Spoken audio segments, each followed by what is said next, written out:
I will back you in any scenario. I don't mind being unpopular. That's fine. With the data behind it, you can't lose. You can't. No one can argue with the facts of the numbers. And that's why it's so important for me and my team to bed it into everything that we do. What is up, everybody? Welcome back to another episode of 10X Recruiting, brought to you by MetaView. The weather is getting warm, and you can tell because I am running solo today. And I believe Sile is on one of those like 48 vacations they take per year in Europe. Meanwhile, you know how it goes here in America. We're still grinding. So on today's episode, we had Lynn on the show. Lucy is the head of talent at Cleo. It was an amazing conversation. She had many hot takes on stakeholder management, which I think you're going to enjoy. But I had two primary takeaways for this episode. The first is that she does monthly headcount priority meetings with the entire executive team. So a lot of us are in charge of managing headcount. And a lot of times it turns out the headcount plan changes. Usually when the headcount plan is locked in by like February, should have been done in January, but it's locked in by February. In March, it's already changing. And what she does is she gets the entire exec team together so they can reprioritize and figure out which roles recruiting should be focused on. I love that takeaway. The other takeaway is that she does a recruiting monthly review with her CEO. Now, I did this when I was at DoorDash. I find this to be one of the most helpful exercises because it gets the CEO close to recruiting. It helps them understand which problems that we're facing. And like Lucy does, she actually workshops the problems with her CEO. I love this episode. You guys will too. And here is my episode with Lucy. This is 10X Recruiting, a podcast from MetaView. Let's get after it. All right, Lucy. So you hosted, I think it's now the highest attended session in MetaView history last month for a webinar, which was called Mastering Stakeholder Management. Can you give us the cliff notes from that presentation? Yeah, for sure. I think the key thing out of that session that I wanted to give to the team and those who did the workshop was essentially that historically, recruiters have been order takers. It's do as you're told. I don't really care about your opinion, but deliver what I tell you to do. And for me, I want to turn that on its head. And that's how my team to behave. So forget getting a brief, filling it, getting another brief, moving on. It's making sure that you can operate in the room as a valued member of the decision-making, I suppose, community, whatever you want to call it.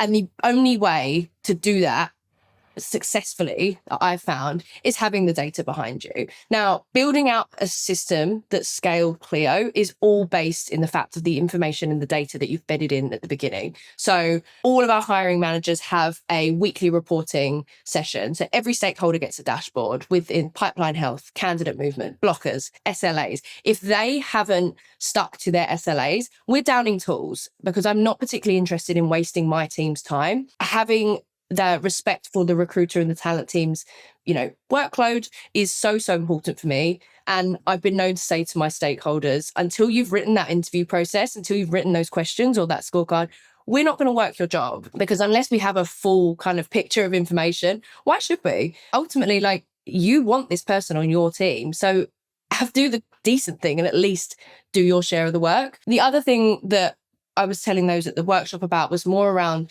that pipeline review. So pipeline review and monthly prioritization are kind of interlinked. So on the pipeline review side, we are super on top of the people we put in front of our stakeholders. So we have a 30-minute sync per active role per week. This is what good looks like. You've wasted time sourcing against the wrong thing. Okay, let's regroup. Is this right? Is this wrong? We're not leaving this call until you tell me what you're looking for. And it goes back to that respect of my team's time, right? It's have you got a brief in your mind? Okay, can you articulate it? Yes. Does that actually exist? And that's where having the data, so being able to map the market, have those profiles behind you. It's a case of, okay, everyone wants a unicorn, but does that exist? No. So tailor what you're looking for, otherwise your seat will be empty. And ultimately, nobody wants that. The feedback I got from the room was, a few people were like, I could never say that to my stakeholder. And I think that's the thing, there's this constant almost power balance and where talent teams are seen as reactive. It's just do the job that's put in front of you. And I'm passionate about tipping that on its head. Let me interrupt you. And I want to there's a lot to unpack here. Okay. So the first thing I'm curious about is you said every stakeholder gets a dashboard. What is on that dashboard? So on that dashboard, each stakeholder will have access to the pipeline health. So how many candidates we've got coming in, how many candidates we've got coming out, what the pipeline pass-through rate for each of those roles are. So the three things that are sort of important to us is throughput, conversion, latency. Throughput, as you know, how many people we get in. If a hiring manager's saying, oh, we're not seeing enough people, it's like, well, actually, the data suggests that you are seeing enough people to get this role filled. So clearly, we're not quite aligned on what you're looking for. That's the way that we can use the data to evidence that either we're doing the right things or know where the problems are. The conversion, it kind of speaks for itself. So how many people are passing each stage? This has been so beneficial when it comes to interview processes that need a bit of work. It's well, everybody loves doing this whiteboard. You know, everyone who's in the machine learning team's done this whiteboarding. Okay, great. Does that mean that it's sitting on like a Reddit form somewhere and everyone's passing it, but it's actually not a good indicator of someone passing? That's where we can see, okay, 80% of people should not be passing a technical interview. The bar's too low using the data. And then latency is obviously time in stage. So that's where we can really say, okay, we need more interviewers. We need an interviewer pool. Can we use one interviewer rather than two? Yeah. So we've got double the interviewing capacity. It's having those dashboards in front of each stakeholder. So every week when we speak to them, we can say, these are the problems, let's fix them. And having that behind all of my talent partners has made conversations with stakeholders completely different. You know, Totally. I think there's a lot of people kind of think recruiters, especially those who come from agency, which the vast majority do, still trying to make a quick buck, as in get them in quickly, doesn't matter who they are. Like, and I don't believe that's the case. Any good talent partner wants great people in seat because they want the business they work for to thrive. So just having the data behind you makes you sound less like a bratty, whiny recruiter who's not getting their way because their candidates keep getting blocked. And it's actually no, the evidence suggests this is what's wrong, so we're fixing it. So that's super interesting. I like that dashboard. You also mentioned stakeholder SLAs. What are those? So a few things that we are super hot on is scorecard returning. So our SLA for a scorecard is 24 hours, 48 hours for like an exec level role. And I will empower my team to chase. I've sent people, I'm like, he's over there, go and ask him, go up to his desk and ask him, because ultimately, again, we are the people who have to navigate competing offers, you know, candidates disappearing on us. And as we all know, the rush to good talent is only getting more and more competitive, or the race even to good talent is more and more competitive every day. So I'm not waiting around for someone to fill in the scorecard when they find the time. If I can see them in the kitchen, I will be over there in the kitchen making sure that they get it done. And again, it comes with that data backed piece. Whereas if you can prove, okay, we lost X amount of people last quarter, term, whatever, based on us not getting back to them fast enough, do you want to run that risk, or do you want to take 15 minutes to write the scorecard? I know what I'd do if I was the hiring manager. Well, and also like with, MetaView and tools like that, like there should be no excuse not to like get it in and summarize it in 45 seconds. Exactly that. Our team internally are always, I'd like to think every business now, have MetaView on hand and note takers sort of up to their eyeballs and think tools that make their lives easier. If you're not leveraging them, it's laziness. I don't care what you say. So yeah, that's one of the big SLAs for us. The other thing that is kind of an SLA, but more of like a hiring manager responsibility, is the documentation when building out a new role. Now, a lot of people said that's super like labor intensive. We just want to hire someone. I don't have time to write, scorecards for 3 stages and a hiring playbook and a what am I looking for document, or all that stuff. If I don't have that paperwork, my team is not touching your role. End of. Okay, so that seems like very like drastic and dramatic compared to like the stuff I've worked on. Why do you draw such a hard line? Time wasting. If I don't know exactly what you're looking for, if you don't know exactly what you're looking for to the point that you can't put it down on paper, how the hell am I going to know? How the hell is my team going to know? So let's take aside the job spec, because that one you can get your head around. I think the big thing is on the assessment piece. So at Cleo, what we do is all of our talent skills matrices are stored away It's linked to our people team's skills framework.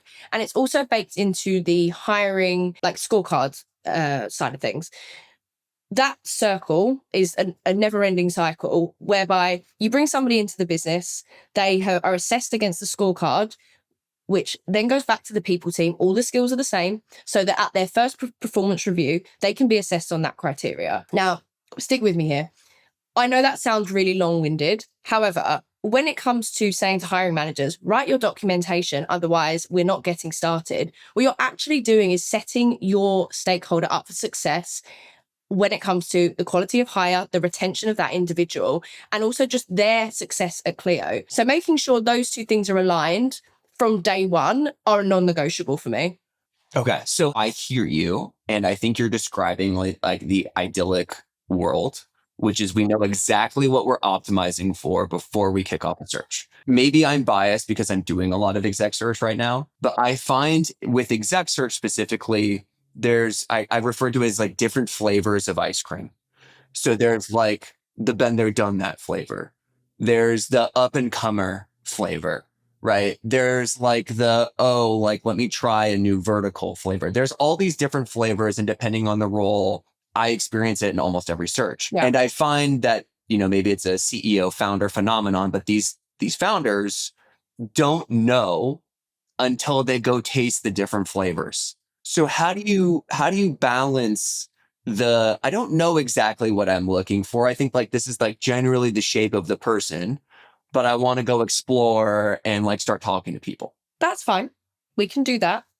But by and large, everyone has an idea of what they want. Be it these are the types of profiles. Okay, Yeah. fine. This is this is the shape of business I want them to work for. I want them to be, leveraging this or that. When it comes to how can we document that, it is harder, I'll be honest. I think the big thing for us is being able, again, it needs to root back to something. And essentially, the way that we would structure that with the sort of individuals at Cleo and just generally is how would this person do well here, and use that as a starting point, because what do you want them to do when they get here? And then we can build that skills matrix that goes back to the people team, and then we draw out of that what we're looking for, almost reverse engineer it, right? And that's where the relationship between the talent and the people functions work so well. Now, a lot of feedback I got from the session was, well, I don't have a people function yet, I'm a founding talent partner, or my people team are too busy for that. And I get it. I am in a very luxurious position that Cleo's people function is very well built, and I have a fantastic counterpart on the people team. That being said, I still think that is a responsibility of anybody in my seat or any organization. They can build out that framework. Sorry, that was a bit of a around the houses way of answering that. No, I agree. I tend to agree. So like I've actually started moving away from the job description and instead talking about like the mock, which was pioneered by Jeff Stump, who's at Andreessen Horowitz, which stands for Mission Outcomes Competencies. The mission describes like, what are they going to do? What specific outcomes do you expect them to have in their first 12 months? And the competencies is like, tell me a little bit more about this human being that you would like to work with. That is, it helps like narrow down the shape of the person, where sometimes the job description can just be a laundry list of shit that like doesn't actually help us narrow in on the profile we're searching for. Oh God, no. And this is something that we faced when last year, we restructured our assessment process. So our whole interview process was turned on its head, and we now standardize across all roles within Cleo. So we have a problem-solving interview, a skills assessment, and then what we call a level up. I think Amazon call it a bar raiser. They're the same thing. But, so in that sort of problem-solving, some of those, for tech-specific roles or machine learning, product analytics, they are technical problem-solving. But for the sort of other roles around the business, it's a scenario-based question, and it assesses how you think, how you approach a problem. It's do you dig deeper into the data set that you've been given, things like that. Then there's the assessment piece, and that's assessing the role, be it a design craft interview or a coding session, whatever. And then the final stage is, does this person raise the bar at Cleo? So the way that we assess in that stage specifically is we will go back through 3 or 4 of their previous roles, and it's not so much a give me the highlight reel, it's more what was your impact. So, and it's really, really interesting because, I mean, God, if someone said that to me, And I'd really have to think about what made me when, 5 roles ago when I was an agency recruiter, what made me good at what I do and what I did?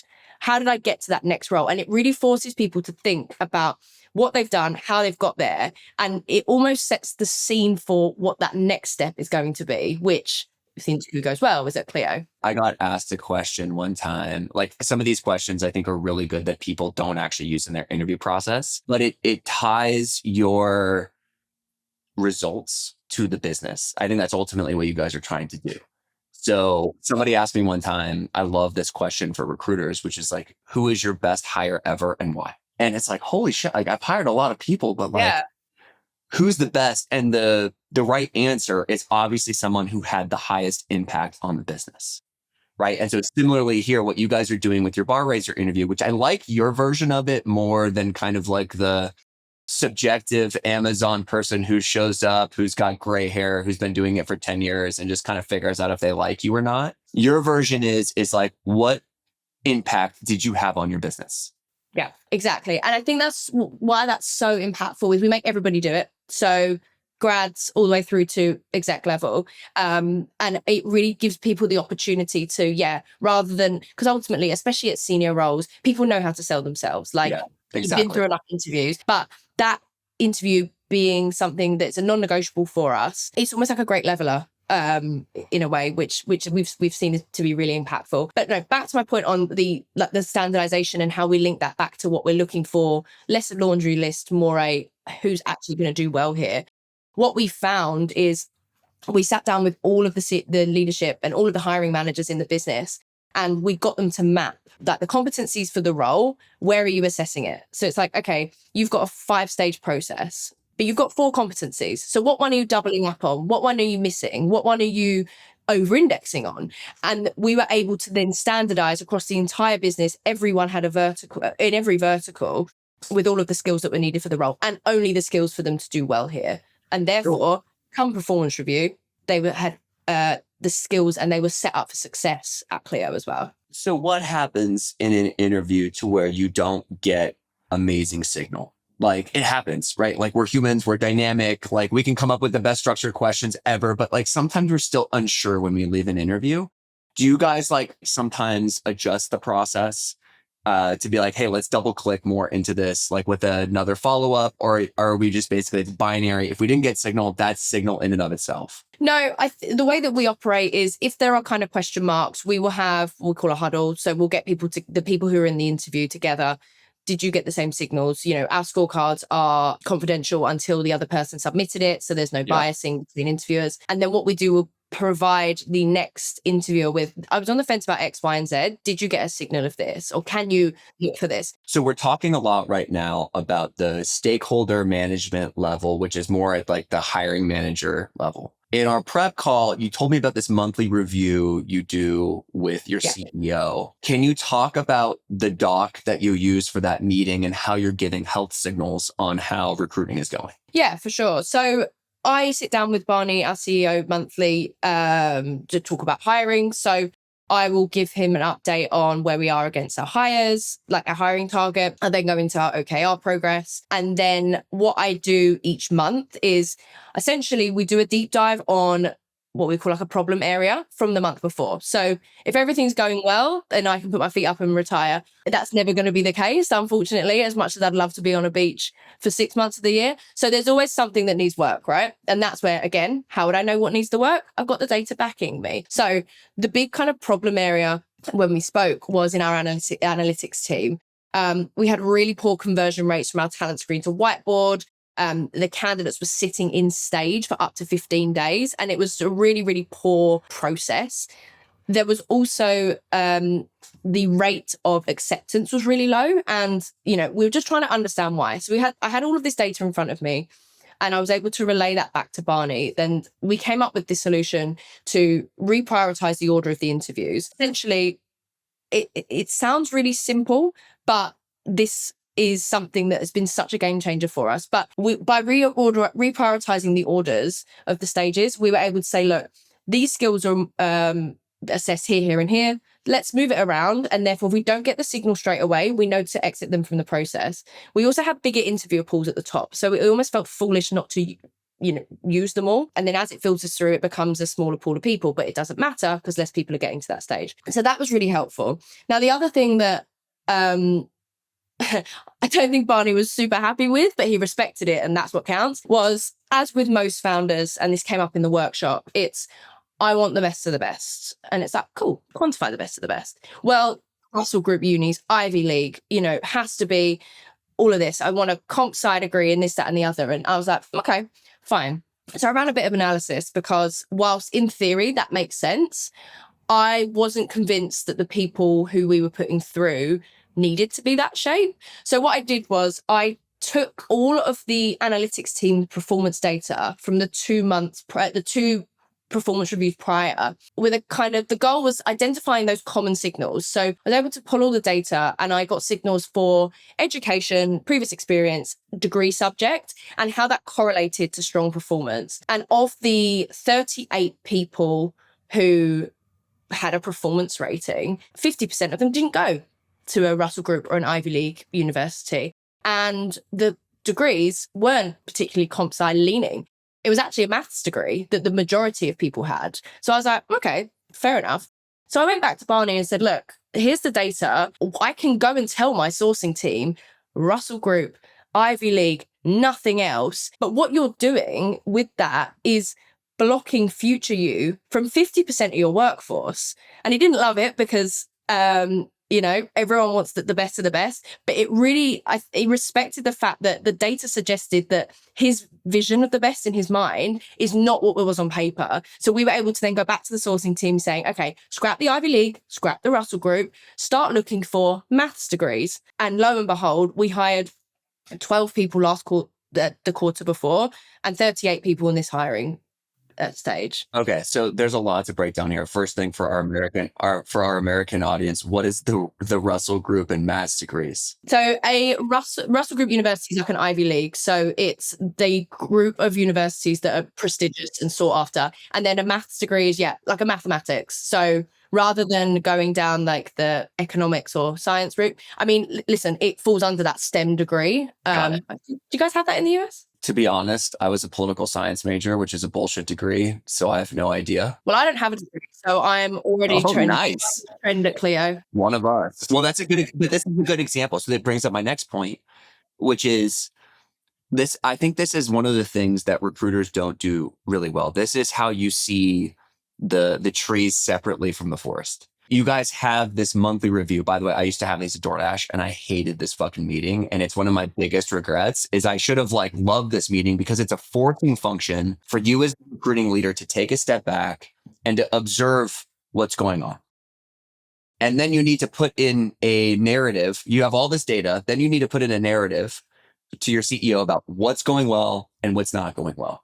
And you guys then spend time on what's not going well. And I'm assuming you come to that conversation with a hypothesis on why it's not going well, and then potential solutions. Is that right, Lucy?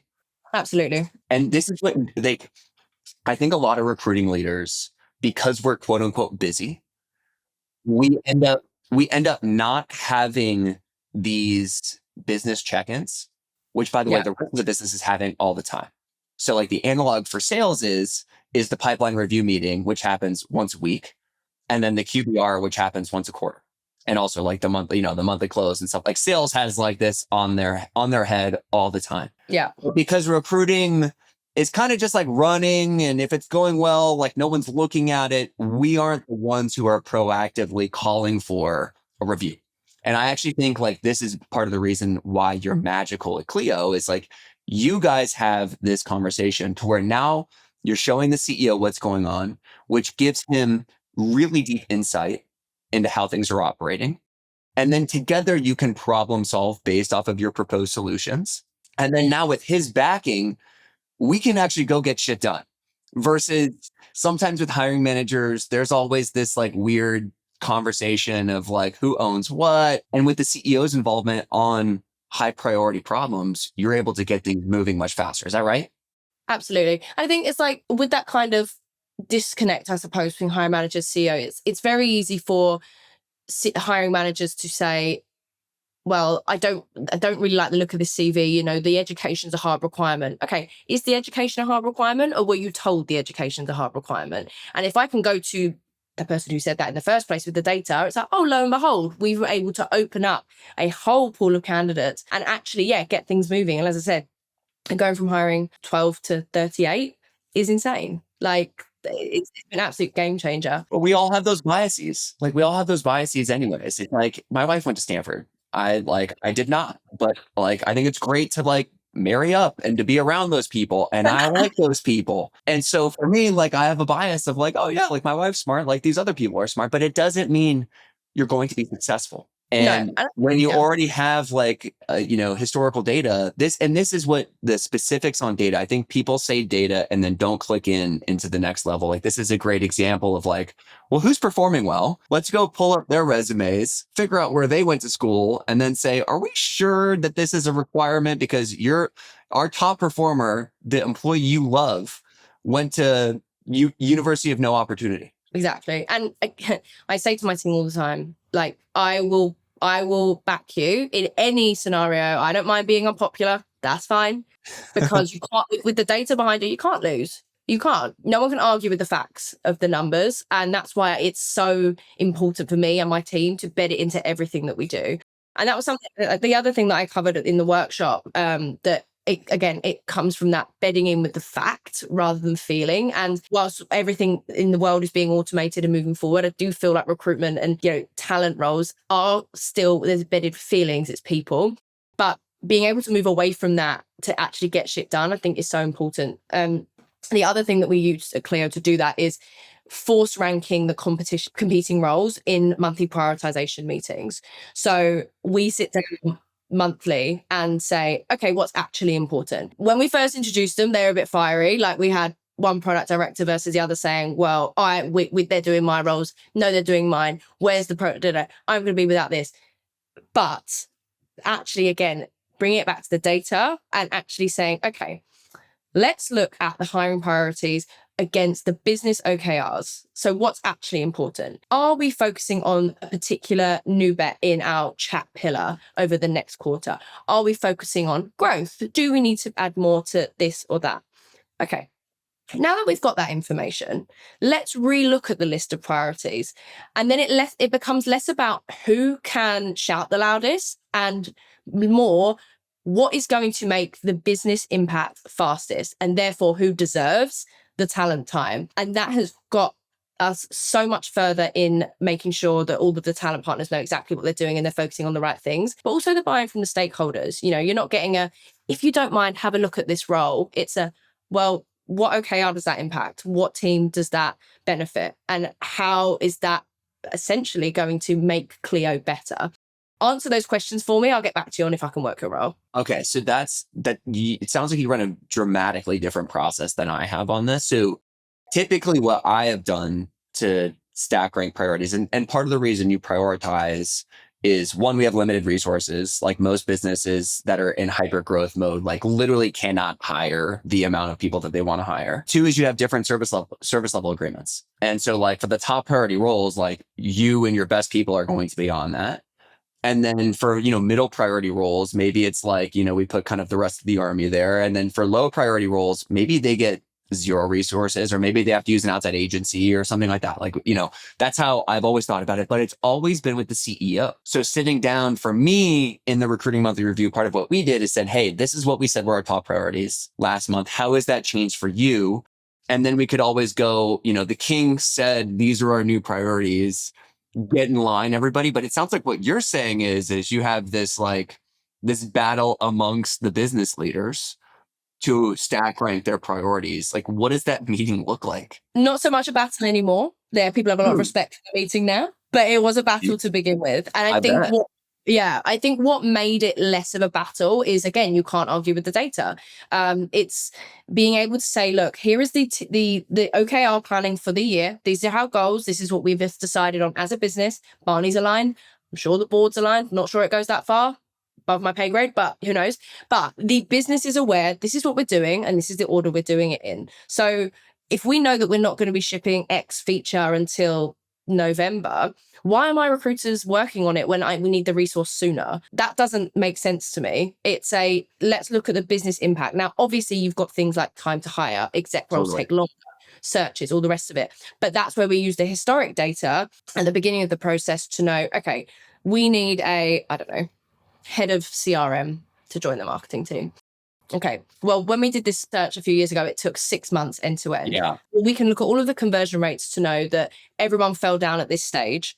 Okay, great. Well, let's dive in deeper to the data. Why were they failing that stage? Why did it take so long? Were we looking for the right thing? And therefore, we know that we can allocate enough time and resource to that based off of the historic data of time to fill when we've done it before. Now, very idealistic, what might I add? Very much that's great if you're a massive business and you've got all of that data. What if I don't? I understand that. Not everyone is in a position as luxurious as mine to have that information on tap. But what can I say? I'm a lucky girl. But yeah, I think the big thing for us is, leveraging the information we've got to hand. I find it interesting that that's something that your CEO tells you monthly. Because to me, the CEO is so far away from it. He's like, I trust that you lot know what you're doing. Go and do it. When we were doing it, we were still like, call it like 500 to 800 employees. So the CEO is still like very much aware of like what's going on. But what is the cadence of this meeting that you have? Is it once a month? Monthly. And so is it all of the business leaders? SLT, and the wider management team, it's optional. So it's very much a case of we don't shift priorities monthly because obviously some of those roles will still be in flight. It's more this is the squad makeup that was pre-agreed at the beginning of the year or whatever, that we're focusing on these bets, so we need these squads. Okay, this is where we're going to focus our efforts on hiring. So then monthly, it's like just ensuring, okay, is everybody, has anything changed? Are there any major backfills? Are we doing a new project launch, a product launch even? And where can we go from there? Got it. And what is SLT for you guys? Senior leadership team. Okay, so is that all the CEO's directs? Yeah. Okay, so that makes more sense. So how big is that? Is it just those people plus you? It's those people plus me and my talent leads, of which there is 4. So then we've got, and then prior to that meeting happening, there is a sort of reminder that goes out to the SLT representatives that they need to essentially confer with their reports and make sure that they're happy.